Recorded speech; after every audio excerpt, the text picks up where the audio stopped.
A Rússia parece estar em vias de atacar a Ucrânia, a China prepara-se para tomar Taiwan. A nós por aqui, e uma vez que estamos num programa chamado Comitê Central, resta-nos apostar na dificuldade desta malta em detectar ironias.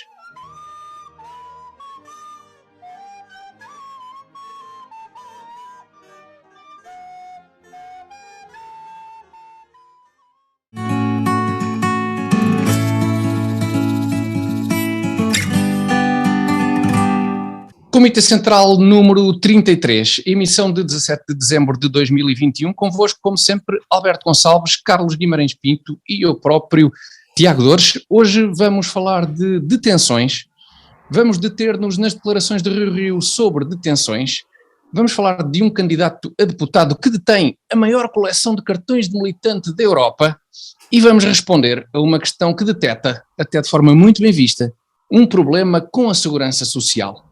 Mas para começar, Alberto Gonçalves, Carlos Guimarães Pinto, detenções, muitas e boas nestes últimos dias.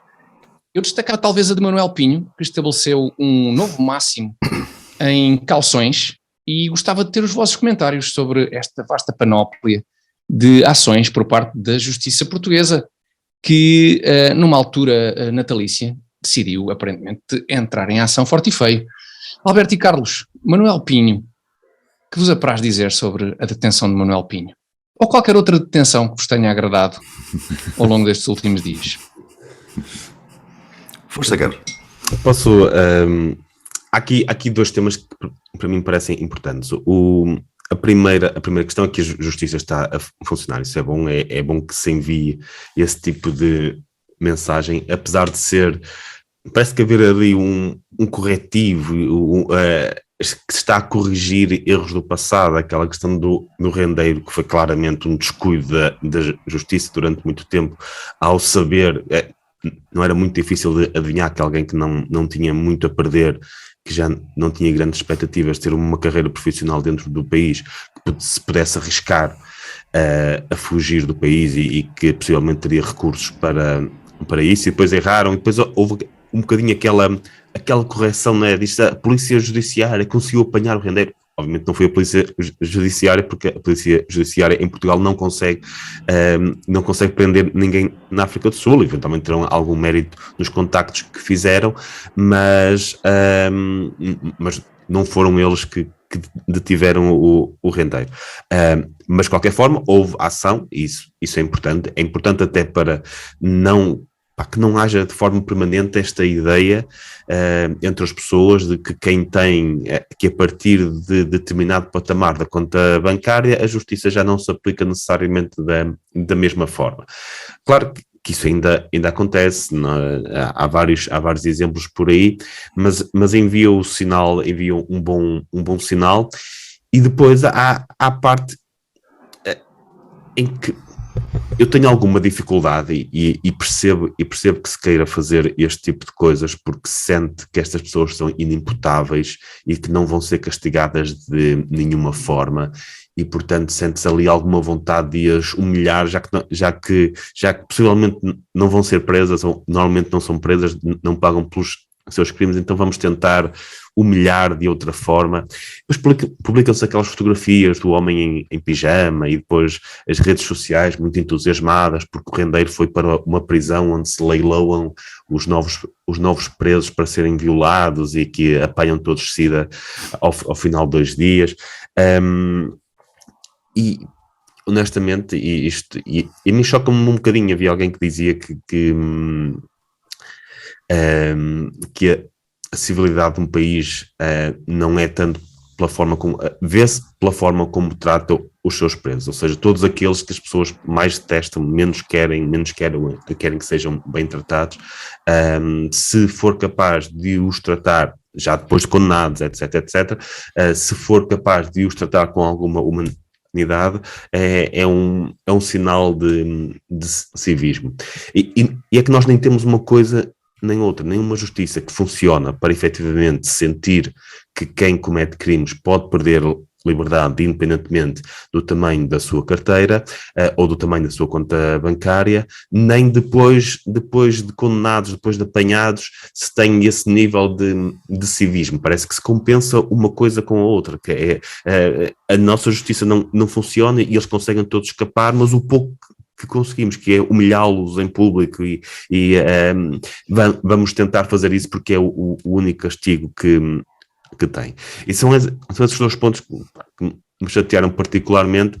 Agora tivemos o atraso do costume, quer dizer, o Manuel Pinho, se tiver cometido esses crimes, alegadamente e tal, cometeu-os há imensos anos. Estamos a falar de alguém que não tem qualquer cargo do país, desde 2011, há já 10 anos, teria cometido os crimes antes disso, e o facto de só agora é começar eventualmente a ser julgado, demonstra mais uma vez que existe uma forte incapacidade da justiça em chegar até às pessoas, e isso revela um outro ponto, eu acabo já, que é, sabendo nós que a justiça tem estes problemas, se calhar o ideal era restringir o poder destas pessoas, não dos corruptos, mas de todos os políticos em geral, para ter um bocadinho menos de capacidade para fazer este tipo de coisas, porque se sabe que se fizerem, a probabilidade de serem apanhados é bastante baixa. Portanto, Carlos, o teu sonho é termos uma classe política que possamos eleger no sentido de tirar poder a si própria. É isso, não é?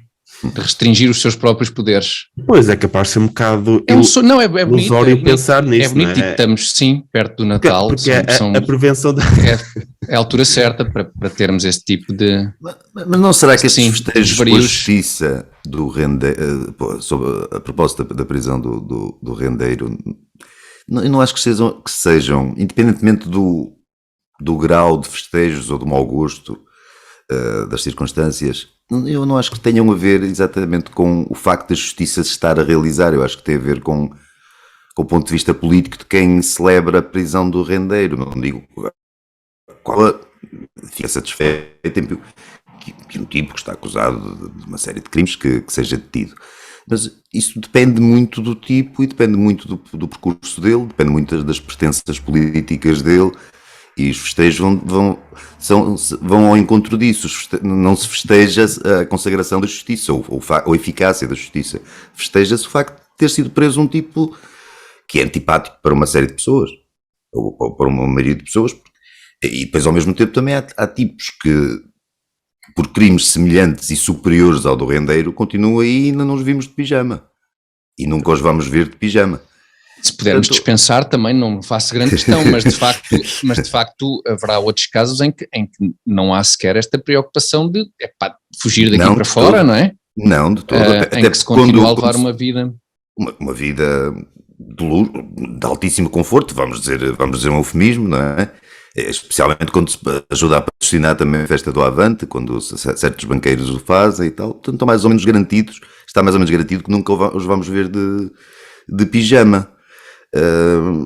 Portanto, esta coisa do Rendeiro, e depois mais outra hipótese mesmo. No caso do Rendeiro, não sei, provavelmente o homem não cria grande empatia face a ninguém, ou ninguém está disposto a arriscar-se por ele ou fazer qualquer coisa em seu favor. Mas no caso do Pinho é provável que, sei lá, a história acabe num certo juiz que depois costuma mandar chutar os casos todos para canto, não é?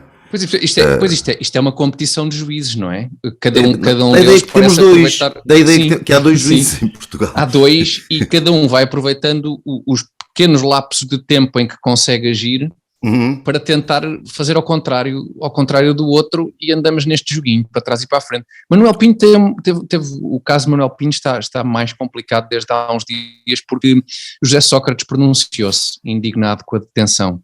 O que é sempre um cartão de visita mesmo. E há mais dois ex-secretários de Estado do Sócrates também metidos numas complicações, que não é uma novidade, não é? Exatamente, relativamente às PPPs. Exatamente. É engraçado que daquele governo do Sócrates, desculpa só, dá a ideia que a única pessoa impoluta era mesmo o António Costa. Sim. Pronto, foi uma caso feliz Costa para o país.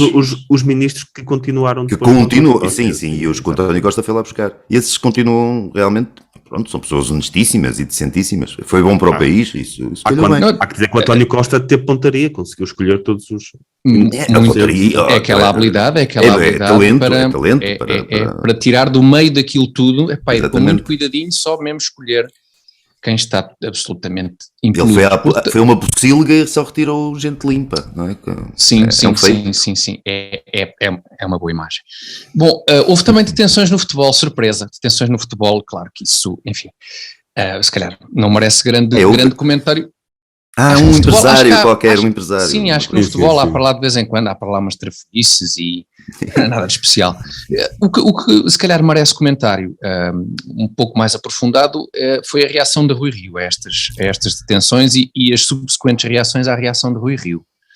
Rui Rio terá insinuado que esta azáfama judicial teria algo a ver com o calendário eleitoral, tendo em conta que teremos eleições em janeiro, dia 30, com alguns candidatos, enfim, de qualidade bastante duvidosa, e portanto Rui Rio insinuou que estes processos judiciais podiam ter alguma coisa a ver com este calendário.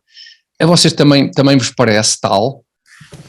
Eu acho interessante que o Rui Rio é líder do único partido que pode ser, teoricamente é isto, teórica e praticamente é isto que acontece, é o único partido que pode ser alternativo ao PS. As eleições são daqui a um mês praticamente e o Dr. Rio não faz qualquer espécie de oposição e depois manifesta-se assim umas questões mais ou menos secundárias, mais ou menos paralelas, que não acho que façam sentido nenhum. Dizer que isto é eleitoralismo ou não sei se calhar não faz, provavelmente é. Mas não é isso, digamos que não é por aí que se deve atacar o governo do António Costa, não é questão mais grave ou mais premente, não é? Não, e em termos de eleitoralismo, prefiro estas detenções a inaugurações de autoestradas que já foram 7 vezes inauguradas. E o Rui Rio não critica, por sim, exemplo. Que não ouço criticar, pelo menos nesta altura. Não. Sim, não sei se em relação a estas detenções, este vasto rol de detenções, há mais algum comentário que quer fazer? Aquilo que Rui Rio disse, e depois eventualmente vieram desmentir que não era bem isso que ele queria dizer, que não eram bem as detenções, era o facto de se promoverem tantas detenções na televisão, do diretor da PJ estar tanto na televisão. Acho que quem lê o tweet fica a pensar que é aquilo que é, não é? Que é uma coisa, que é uma insinuação grave, que eu não digo que não possa até ter algum toque de realidade, mas que é algo grave, que é que não existe uma separação de poderes entre a justiça e o poder político, entre a justiça e os outros poderes, o que é particularmente grave, porque já existem vários problemas na justiça, mas pelo menos desde a detenção de Sócrates e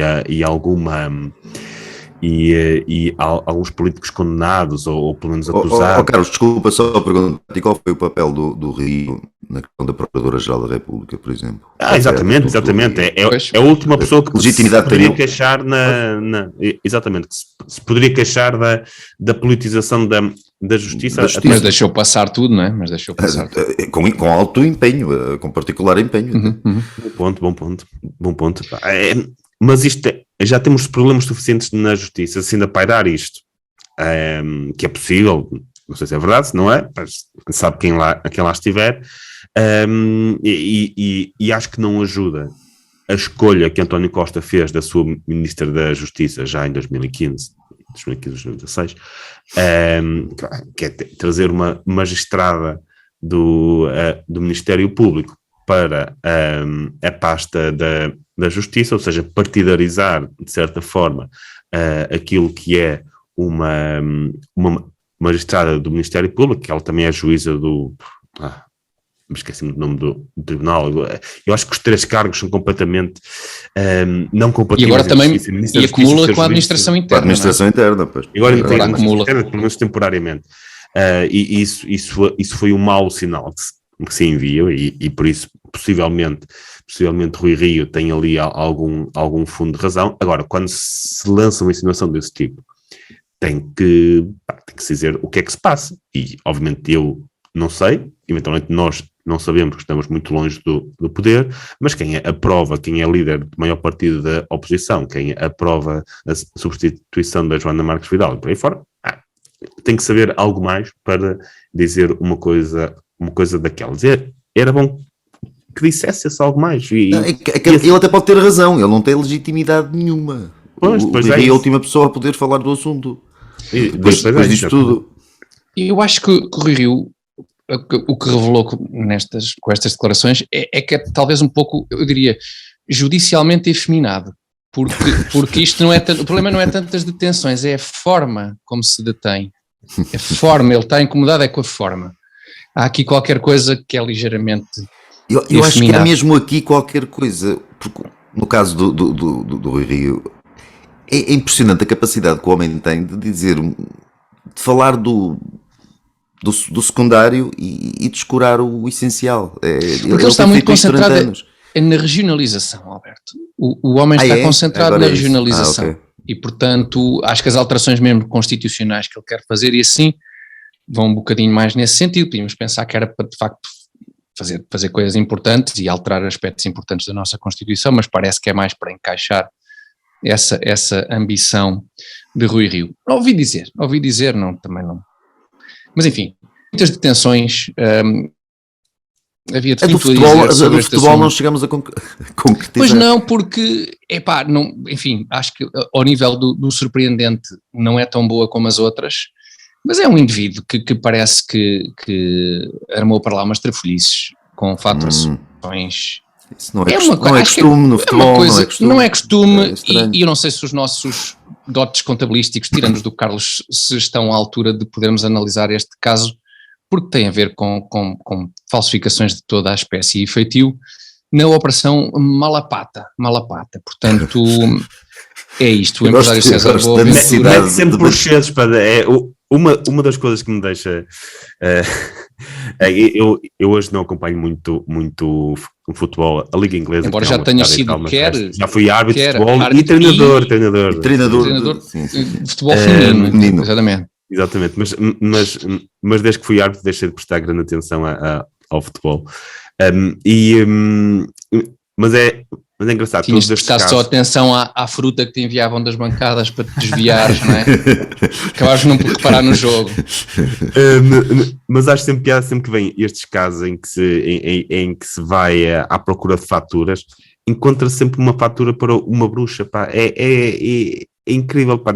Pensamos no Manchester United, Data Science, bruxos literais. Estás a falar de bruxos literais, de recurso a feitiços, é isso? Sim. E é que é prestação de serviços, é o que vem lá na prestação de serviços. É o código de atividade, eu agora esqueci-me o número, mas há um... Pois tem um... Mas há ali qualquer coisa. Sim. A Operação Malapata, pois é possível também que a justiça, enfim, funcione um pouco mais lentamente do que devia funcionar, porque eles investem muito tempo em vender-nos das operações. Do ponto de vista criativo, isto é coisa, pois, e toma algum tempo, e não se avança sem ter um nome da operação em condições. Mas isso demonstra a superioridade do nosso desporto. Pá. Nós vemos aqueles filmes Moneyball em que eles contratam doutorados em física e tal para analisar os dados. Quando bastava, um gajo que saiba cortar uma bruxa e deixar os gajos baterem as bolas como quisessem. Pronto. Exatamente. Eu sou do tempo do bruxo de Faf e do mestre Alves e assim de umas figuras que andavam... Isto continua. O Zandinga. Que valeu realmente 70, 80, percebia-se. Se calhar melhor do que hoje, mas apesar de tudo isso continua hoje. Estamos nos anos 70 o homem já tinha estado na Lua, Carlos, apesar de tudo. Já tínhamos ido à Lua, talvez não se percebesse. Usar bruxos é melhor hoje do que nos anos 70, atenção. Eu acho que usar bruxos no futebol é uma desvalorização dos intervenientes. É como, sei lá, pedir teste a quem tem a vacina, desvalorizar a vacina. Esse tipo de coisa. Se há os bruxos, os jogadores estão a fazer o quê? Os treinadores? Sim. Se o bruxo é bom, não se justifica se quer entrar em campo. Está tudo. Todas as equipas têm bruxos, aquilo anulam-se aos outros. Pois, exato, é competição de bruxos. Não, depois tem que ser o bruxo mais forte, não é? É o bruxo mais forte. Depois atiram o feitiço e depois há o feitiço do outro lado e eles embatem. Depois é o sal atrás das portas e os alhos pendurados não sei onde. Enfim. Bom, é chegada a altura de de avisar os nossos espectadores e ouvintes de uma coisa muito importante. Nós tínhamos falado sobre isto brevemente a semana passada, Carlos e Alberto, eu vou avançar, porque entretanto não voltamos a falar sobre isso, mas, atenção, a partir da próxima semana, o Comitê Central vai passar a estrear à quinta-feira, às 21 horas, e não à sexta-feira, portanto na próxima quinta-feira, dia 23 de dezembro, haverá nova emissão do Comitê Central. É também a altura de agradecermos os apoios do Azeite Talismã e dos hotéis Vila Galé e de lembrar os nossos ouvintes e espectadores que, se quiserem apoiar o Comitê Central, podem fazê-lo através do MBWay Pro número 912-480-091 ou tornando-se patronos do Comitê Central em patreon.com/Comitê Central. Esta é a melhor altura do ano para vos pedir auxílio, ajuda, para podermos continuar a manter o Comitê Central independente e livre por muito tempo. Portanto, dispensem se calhar o presente de Natal àquele primo que até não apreciam e, em contrapartida, considerem apoiar o Comitê Central. Comitê Central que chega aqui ao fim da primeira parte, mas voltamos já de seguida com o Camarada da Semana.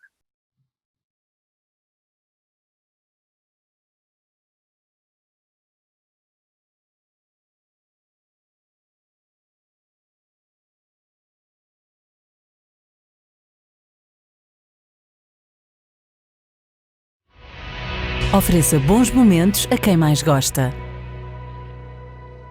Ofereça presentes Vila Galé.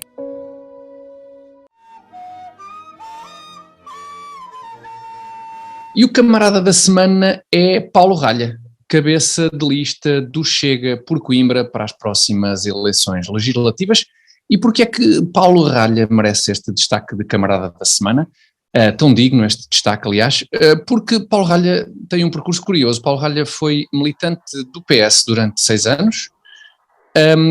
Antes disso foi candidato do Bloco de Esquerda nas legislativas de 2011 e em 2016 apoiou Marisa Matias na campanha para as eleições presidenciais. E agora, finalmente, no topo de carreira, Paulo Ralha chega ao Chega, como cabeça de lista por Coimbra. Como é que se explica, Alberto e Carlos, este tipo de percurso político? Esquizofrenia ou uma linha mesmo ideológica muito bem definida que passa pelo Bloco de Esquerda, atravessa o PS e acaba no Chega? Ou desemprego crescente, as pessoas têm também, que fazer pela vida. Sim. Exatamente. Ou um empenho muito grande em, de facto, ser parte da população produtiva e de facto, garantir que se tem trabalho, não é? Quem não precisa. Diz, Tiago, desculpa. Força, Alberto, desculpa, avança. Eu ontem, quando nós falamos sobre os temas para hoje, eu perguntei quem era a Orelha. Ninguém me respondeu. Eu não respondi porque não sabia. Eu respondi porque não sei. Pois. Portanto, eu pensei que fosse algum nome que estivesse aí, uma figura aí muito relevante e que eu estivesse a perder por distração. E era, de facto, uma figura que merece algum relevo. Eu não respondi porque pensei, não vou responder, pode ser que eles não percebam que eu não faço a mínima ideia de quem se trata e ao mesmo tempo acham que eu estou super ocupado com outras coisas, que sou realmente indivíduo e faz muitas coisas. Também não sabia, fiquei a conhecer ontem. Fui ao Google muito gosto, Paulo Ralha. Procurei o Paulo Ralha. Se ele não estiver a ouvir, como se diz. É muito provável. O Paulo Ralha tem também no seu currículo, não sei se isso é relevante ou não, o facto de ter sido, não me quero equivocar, não me vou equivocar, é ex-presidente do Sindicato dos Trabalhadores dos Impostos. Também um cargo. Então retiro já o abraço porque não gosto dessa gente. Eu pensei que quisesses reforçar, por isso é que eu decidi avisar. Não, vou retirar o abraço. Isso é uma coisa perigosa, Alberto. E cauteloso, quando dizes que não gostas dessa gente, são as eu não gosto dessa gente, eu adoro essa gente. Ok, pronto, são as minhas pessoas preferidas. Exatamente, sim. Há lá um tipo a apoiar os extremistas do Bloco e a extrema-direita do Chega e não sei o quê, estou como o outro. Agora realmente andar-nos a lixar os salários, tirando impostos, já excede todos os limites. E ele ainda é o presidente do Sindicato dos Trabalhadores. Foi o presidente do Sindicato dos Trabalhadores dos Impostos. Sim, isso de sacar impostos não tem nada a ver com blocos de esquerda e com PS e com Chegas, pelo amor de Deus. Carlos, Paulo Ralha, tu que sugeriste Paulo Ralha, tu acompanhas com proximidade, imagina, a carreira política de Paulo Ralha. Exatamente. E eu confesso... Ele foi bater à porta da Iniciativa Liberal? Antes de... Eu saiba, não, pá. Mas é provável que também... Não tenho funções executivas, portanto não faço a mesma. Ok. Mas, nem és tu que estás à porta, não é? Para ver quem é que aparece. Enfim. Mas, ok. Sim, eu confesso que gosto de pessoas que evoluem no seu pensamento. Pá, acho que é uma coisa, pá, grande parte do meu trabalho nos últimos anos tem sido a tentar que as pessoas evoluam no seu pensamento e que pessoas que eventualmente pensavam de outra forma agora pensem de forma diferente. Como o Churchill dizia, não é? Diferente. Desculpa? Como o Churchill dizia, aos 20 anos ser socialista e aos 50 conservador. Algo desse género. Agora, acho que era algo deste género, sim. Não há muito mal nesse sentido de alguém passar de um campo político para o outro, basicamente do extremo para o outro, mais ou menos, pelo menos do extremo parlamentar para o outro. Agora, isto soa tudo um bocadinho, quando é muito rápido, e a pessoa não tem 15 anos, se tem 15 anos e é comunista e depois lê um livro e passa a ser outra coisa e depois lê outros 2 livros e passa a ser outra coisa, entende-se. Quando alguém que imagina que não tenha 15 anos, acho que Paulo Ralha já terá 40, 50, não sei. Se tem 15, está acabadote. Sou um bocadinho mais... é possível que seja... Não, e já ter sido presidente do sindicato dos impostos aos 15 também não nada mal. É precoce. Portanto, uma mudança assim de tal maneira grande num pequeno espaço de tempo. Nós estamos a falar de uma pessoa que foi um dos principais lutadores anti-austeridade, muito crítico na altura de Passos Coelho, juntou-se a um grande grupo. Era contra os impostos. Era contra os impostos. Era contra os cortes que havia na função pública na altura, representava os trabalhadores, portanto, era algo, mas foi agressivamente contra aquilo que estava a acontecer e depois acabou muito próximo do Bloco de Esquerda. Aliás, o site do Bloco de Esquerda ainda tem lá grandes declarações do Paulo Ralha e entrevistas que fizeram. Ainda este ano, em 2021, nós vimos-la a celebrar com um saco de lixo com a cara do Donald Trump, a saída de Donald Trump. Donald Trump, como sabemos, André Ventura tenta um pouco mimetizar na estética, no estilo, portanto é alguém de quem eventualmente alguns apoiantes do Chega se sentem próximos, e de repente no espaço de alguns meses ficará, acho que lhe devemos dar o direito de se justificar, dizer, não, afinal eu mudei por esta razão, eu antes era de extrema esquerda, agora sou de um partido ou próximo da extrema direita, ou pelo menos da extrema direita parlamentar, portanto tem que se justificar, não é? Ele que se justifique. Então, porque o que é que ele fez? O que é que o fez mudar? O que é que ele leu? O que é que se admite que estava errado anteriormente? Ou então se pensa exatamente igual e se vê ali naquele partido simplesmente uma forma de defender exatamente o mesmo, mas com mais palco ou com mais probabilidade de conseguir um palco na Assembleia da República. Ele está em que lugar? É candidato... A cabeça de lista por Coimbra, eu não sei exatamente o que é que isso pode significar. Não é improvável, não é? Não é uma coisa não é improvável, pensar que possa ser eleito. Não me parece improvável. A questão é que esta mudança, enfim, só é radical quando assumimos essa leitura ideológica da extrema esquerda e da extrema direita em extremos opostos de um espectro político, mas quer dizer, do ponto de vista daquilo que é a noção do que deve ser o papel do Estado e do que deve ser a relação entre o Estado e os cidadãos, é perfeitamente indiferente ser militante do Bloco de Esquerda ou de um qualquer Chega ou outro partido de extrema-direita. Portanto, a extrema-direita e a extrema-esquerda, a esse e a outros níveis, são totalmente indistinguíveis. Em Portugal, infelizmente, quase todos os partidos nessa matéria são um bocado indistinguíveis hoje em dia. Isso é verdade, mas esta transição em particular não surpreende, ou pode não surpreender nada, porque pelo menos a esse nível a esse nível de análise, estes extremos ele é capaz de ter sido colega o Ventura também não era? Sim, não sim, exatamente. Eles eram Fisco. Colegas lá no Fisco. Exatamente, acho que é daí. Se não eram colegas na mesma repartição, eram obviamente conhecidos. As repartições contíguas. Exatamente, sim. Acho que é provavelmente aí que nasce esta ligação e que depois se faz esta transição, não é? Esta é uma pessoa que acaba por fazer uma transição lá está, de um partido de extrema-esquerda para um partido de extrema-direita. A transição não é necessariamente tão longa assim, porque era o que o Tiago acho que estava a dizer. O Chega substituiu um bocadinho o Bloco de Esquerda como o partido de protesto do sistema. Durante muito tempo o Bloco de Esquerda não juntava só pessoas de esquerda, juntava pessoas de protesto, os mais indignados e por aí fora. Acho que foi essa a força que levou o Bloco de Esquerda, na altura, 2 ou 3 deputados que tiveram nas primeiras eleições, eles passaram acho que 2 para 3 e depois de repente deram um salto porque era um partido dos indignados. Eu posso dizer, a certa altura fiz um questionário, houve um questionário na altura quando era presidente da IEL, fizemos um questionário a tentar perceber o que é que as pessoas pensavam e em quem votavam.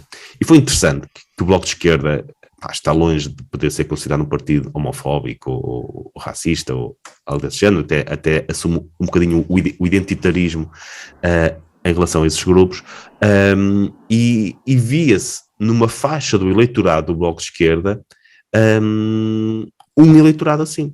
Principalmente nas zonas suburbanas de Lisboa, aquele eleitorado que está hoje com o Chega, porque se preocupa com os problemas de insegurança, que tem, o que é que seja, na altura estava com o Bloco de Esquerda. E é possível que haja ali, e o Paulo Ralho era um indignado do sistema, era alguém que protestou contra o Passos Coelho, contra a austeridade e por aí fora, e se calhar a transição não é assim tão pouco natural quanto isso, uma vez que hoje o Chega se calhar faz o papel que o Bloco de Esquerda fez a certa altura, fazer a partir de 2015, que é concentrar os indignados sem ideologia, como parece ser o caso do Paulo Ralho.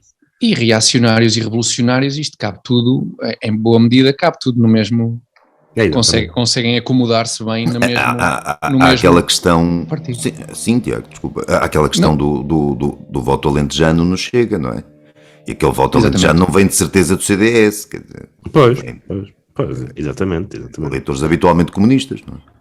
Acho que há um erro dos analistas em pensar que as pessoas estão colocadas num eixo esquerda-direita e que estão ali. Há outros fatores, muitas vezes estéticos, que levam as pessoas a votar, e este da indignação, se calhar, é muito mais forte do que a identificação com esquerda ou direita. Simplesmente as pessoas que estão zangadas e querem o tipo que protesta mais. Noutros tempos foi o Francisco Louçã, o mais alto, aquele que irrita mais e por aí fora. E noutros tempos foi Francisco Louçã, se calhar agora, em boa parte, acaba por ser o André Ventura. Eu conheci ao longo da vida as pessoas que, no final das suas vidas, assim, que foram comunistas, ou pessoas que, alguns RDP-CDE na altura, quando eram novos e não sei o quê, e que na velhice, por inclinação de caráter, pela questão da idade, por situação de vida, e estou a falar de várias pessoas que conheci, pais de amigos e alguns até familiares meus, que no final de vida eram apenas revoltados. É isso. Revoltados contra tudo. Isso. Podiam ter muito bem, essas pessoas em geral desculpa, Tiago, essas pessoas em geral já morreram, mas hoje imagina-os a votar no Chega. Pessoas que votaram no PCP, que votaram no MDP-CDE, que votaram não sei o que no PCTP, e imagina-os a votar no Chega perfeitamente. O PCP que tinha esse papel, se calhar ali nos também anos 80, teve antes, exatamente. O partido dos indignados, dos revoltados. Também, é isso, sim. Sim, mas desde que... para o Bloco de Esquerda, se calhar... Pois essa indignação deixou de ter ali uma... Quer dizer, dessas pessoas que me estou a lembrar, estou-me a lembrar de 4 ou 5 pessoas, deixaram de ter um partido que os representasse, ou eles sentiam isso. Achavam isto é tudo, uma cambada, não sei o quê e tal. Pessoas que até tinham votado durante 20, 30 anos no mesmo partido, e normalmente de extrema esquerda. E hoje o Chega poderia ser perfeitamente uma opção. Sim, essa questão da luta, lá está, aplica-se igualmente a reacionários ou a revolucionários de esquerda, seja o que for, não é? O princípio é mais ou menos o mesmo.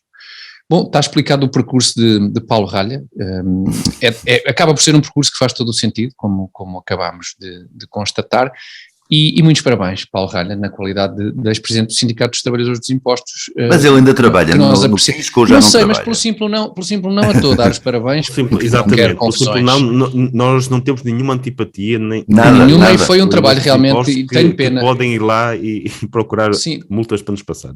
E tenho até pena que a carreira política se possa ter posto eventualmente no caminho de uma carreira ainda melhor, ao nível de... É tão nobre... Sim, como aquela que envolve cobrar nos impostos. Muito obrigado, aliás. Eu só não dou uma prenda de Natal a cada trabalhador do fisco por causa da Covid, que não recomenda. E não tenho compota, também não tenho milhares de compotas para andar a distribuir, não é? Não tenho Sim, eu já provei a compota que tu fazes e não é grande coisa, realmente. Tens que aprimorar a receita. Bom, vamos aproveitar para lembrar no final deste bloco que a partir da próxima semana o Comitê Central passa a estrear à quinta-feira, às 21 horas, portanto no próximo dia 23, quinta-feira, estreia um novo episódio do Comitê Central. Vamos aproveitar também para voltar a agradecer ao Azeite Talismã e aos hotéis Vila Galé pelo apoio e lembrar aos nossos espectadores e ouvintes que podem também apoiar-nos diretamente através do MBWay para o número 912-480-091 ou tornarem-se patrões do Comitê Central em patreon.com/Comitê Central. O camarada da semana fica por aqui, mas nós voltamos já de seguida com a sessão de esclarecimento.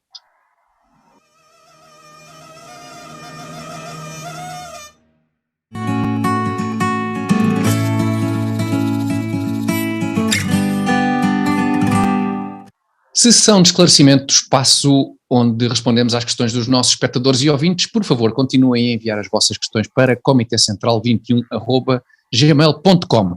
E a questão desta semana é do nosso ouvinte João Pedro Lopes. Pergunta o João, se num país extremamente endividado e com uma população muito envelhecida como Portugal, de que forma se pode garantir o pagamento das reformas no futuro? O atual modelo da segurança social pode responder a esta, ou devemos criar algum sistema complementar ou mesmo substituto de cariz privado? Alberto, como especialista reconhecido em questões de segurança social, Queres avançar com uma solução para este problema? Eu hoje já meti a pata na poça a propósito do fisco, portanto não quero arranjar problemas agora com a segurança social. Certo, estou desgraçado por duas vias. Não é? Sim, seria um acumular de problemas de facto preocupante. Carlos, nesse caso, podes esclarecer-nos em relação a esta dúvida do nosso ouvinte? Eu acho que temos um cenário muito negro na segurança social. Acho que não há grandes hipóteses. Eu ainda há dias falava nisto, fala-se muito, mas temos que políticas de natalidade e tal, vamos resolver o problema demográfico, a segurança social, o que é que seja. Se não, mesmo que desatássemos aqui a fazer filhos, mas aqui não, mas as pessoas lá em casa, depois do episódio, desatassem a fazer filhos. Sabes o que é que se podia fazer? Substituir-se o pagamento por conta, a teres uma... eras obrigado 3 vezes por ano ou uma coisa assim. Havia ali um prazo até o qual tu eras obrigado. 3 vezes por ano tem que ser com várias senhoras. Não, mas é para garantir. Se não funcionar, tem que se ir garantindo, não é? Mas avança, desculpa. Sim, já percebi que não era um bom plano. Sim. Mesmo que a questão da natalidade se resolvesse hoje, se começasse a resolver hoje e começássemos a desatar a ter filhos, isso não resolvia o problema da natalidade dos últimos 20 anos, em que a natalidade foi muito abaixo daquilo que foi nos 20 anos anteriores e ainda mais abaixo daquilo que foi nos 20 anos anteriores. Ou seja, nós vamos ter um problema com a segurança social, sim ou sim. Isso é certo. Não há qualquer tipo de resolução para isto. Porquê? Porque temos um sistema de pay as you go, portanto, não fazemos descontos para a nossa segurança social, que estamos a fazer com os nossos Mas é em estrangeiro o sistema, Alberto. Isto soou bem. Sim. O que estamos a fazer com o nosso sistema é basicamente a pagar as reformas atuais e este sistema depende de ter pessoas jovens para pagar as reformas dos mais velhos. Não depende de quanto é que cada uma das pessoas descontou ao longo dos seus anos. Depende de quantas pessoas é que existem hoje para pagar isso. Portanto, há 3 formas de resolver isto. A primeira é aquela que tem sido usada, que é a segurança social ir buscar receitas, ou seja, haver mais impostos da segurança social que não apenas os descontos que as pessoas fazem, e hoje já temos o IVA social, e isto vai acontecer, vai-se continuar a aumentar impostos para pagar o buraco na segurança social. Isto vai acontecer ao longo dos próximos 20 anos, não há grandes hipóteses em relação a isso. Diminuir os benefícios, que é algo que já está a acontecer hoje. Noutros tempos as pessoas tinham o último salário e depois ficavam com o último salário até ao final. Neste momento já é a média dos salários ao longo da carreira contributiva, portanto, em média, uma pessoa que tenha tido sempre aumentos todos os anos, quando chegar à reforma vai receber metade do último salário. É isso que vai começar a acontecer com as pessoas que se vão reformar há 5, 6, 7 anos, já está no plano, portanto não há forma de fugir a isso. Portanto, e em média, não é? Se a pessoa tiver tido um aumento de 20 euros todos os anos, quando chegar à reforma vai receber metade do seu último salário porque descontou aquilo que estava anteriormente. Depois portanto, isso vai acontecer, que é redução dos benefícios ou aumento da idade da reforma, que as duas coisas complementam-se uma à outra, isso irá acontecer. E depois há a questão que é, não podendo resolver a questão da natalidade, há outra forma de termos mais trabalhadores, que é receber mais imigração. Que é algo que já está a acontecer e que terá que acontecer, porque à medida também que a população vai ficando mais qualificada, vai estando menos disponível para determinados tipos de empregos. Isso já acontece em todos os países que têm grandes populações qualificadas. E vai para e imigra, não é? Além de que imigra e depois não há gente para apanhar fruta ou para a construção civil e por aí fora, na restauração e isso já é um problema agora, e à medida que a população vai ficando mais qualificada e bem, mesmo alguém que pudesse ganhar muito na construção civil, mas eu tenho um curso de Direito, prefiro ganhar 1.000 euros a exercer a minha profissão de jurista do que ganhar 1.500 euros na construção civil, que é perfeitamente legítimo. São as opções individuais das pessoas. Agora, nós continuamos a precisar de gente para a construção civil e para a restauração e por aí fora, e eventualmente virão da imigração, o que compensará um bocadinho a questão da natalidade. Eu acho que é importante que os imigrantes sejam integrados, acho que isso é algo extremamente importante, mas não podemos fingir que isto não vai acontecer. Isto vai acontecer, vamos e precisamos de ter mais imigração, não só para compensar um bocadinho as necessidades de emprego nesses setores, como também é importante para compensar a falta de natalidade e garantir que a segurança social tem algum tipo de viabilidade. E assegurar o crescimento do Chega, não é? Porque vens imigrante, depois do Chega. E o Paulo Ralha é capaz de arranjar emprego. E o Paulo Ralha é capaz de arranjar emprego.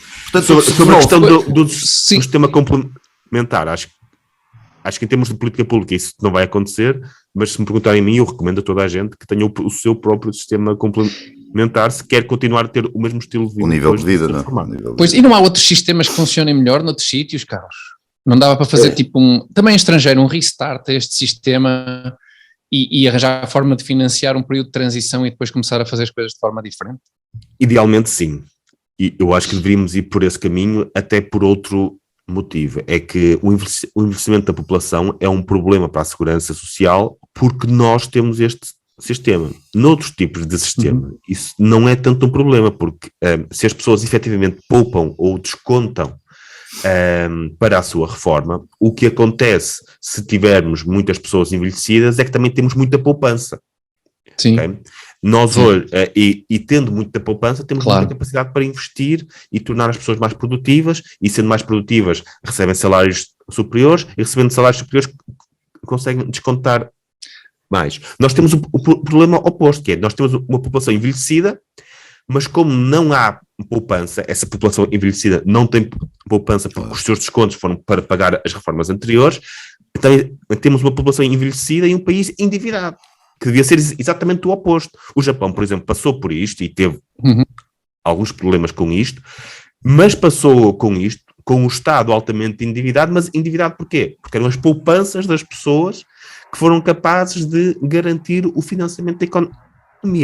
Nós estamos numa situação pior do que a do Japão, que passou por isto há 20 anos, que é, não só temos uma população envelhecida, para a economia já por si é negativo, como não temos o nível de poupança que eles tinham, que normalmente vem com uma população envelhecida, quando temos um sistema de segurança social em que as pessoas têm que poupar para terem as suas reformas. Neste momento não poupam. O dinheiro que lhes é retirado do salário não vai para uma conta de poupança, vai para as pensões dos atuais. Isso agrava ainda mais o problema, agrava ainda mais o nosso problema. Agora, a forma honesta de fazer isto era, nós temos um conjunto de obrigações para quem fez descontos, isto corresponde a 100 mil milhões de euros, é mais, é 150 mil milhões de euros. Epá, é um bocado mais, eu estava a pensar para aí em 20, 30 euros. Assim, se calhar já não dá para fazer isso. Não dá jeito. Vamos isso é mais do que uma troika, são umas troicas. Pá. Como dívida pública, pois. Assumimos isto é dívida pública, junta-se à nossa dívida pública e a partir de agora cada pessoa poupa. Só que no dia em que isto acontecesse o país colapsava. No dia em que assumíssemos que a nossa dívida pública era 300% do PIB, que é o que está em uma altura de acrescentar essa verba, não é? À dívida pública. Pois. E eu estava aqui a ler, nem de propósito, no Jornal Eco, uma notícia de há 22 horas, que há 182 idosos por cada 100 jovens em Portugal. 183 agora. Acabaram de atualizar. Olha, e 84, continua. Não são boas notícias. Não são de facto boas notícias. Não são boas notícias para quem pretende reformar-se nos próximos 10, 20 anos. Pois, exatamente. Alberto, não sei se pretendes reformar nos próximos 10 ou 20 anos, queres acrescentar a propósito disso alguma coisa? Não, não pretendo, se não me reformar a mim, por mim continuo nem como elemento mais sénior do Comitê Central. Era escusado, isso era muito... Foi... Não, tem que haver um elemento mais sénior. Os piores elogios que já me fizeram. Muito ligeiramente mais sénior só, pelo amor de Deus, alguém tinha que ser. Ficas tu com o prestígio. Bom, nós se calhar ficamos por aqui. Não sei antes voltar a lembrar que a partir da próxima semana o Comitê Central estreia à quinta-feira. Portanto, na próxima quinta-feira, dia 23, estreamos um novo episódio do Comitê Central às 21 horas. Queremos voltar a agradecer ao Azeite Talismã e aos hotéis Vila Galé pelo apoio e lembrar também aos nossos ouvintes e espectadores que podem apoiar o Comitê Central através do MBWay pelo número 912-480-091 ou tornarem-se patronos do Comitê Central e não patrões, como eu parvamente disse na segunda parte, patronos do Comitê Central em patreon.com/Comitê Central. Nós estamos em exclusivo no Facebook do Comitê Central e no canal do YouTube do Comitê Central e também em podcast em todas as plataformas de podcast, praticamente todas, Apple Podcast, Google Podcast e Spotify. Mas não se esqueçam, exclusivo no Facebook do Comitê Central e no YouTube do Comitê Central, a partir da próxima semana, às quintas-feiras, às 21 horas. Por hoje é tudo, boa semana e até à próxima quinta-feira. Boa semana, obrigado.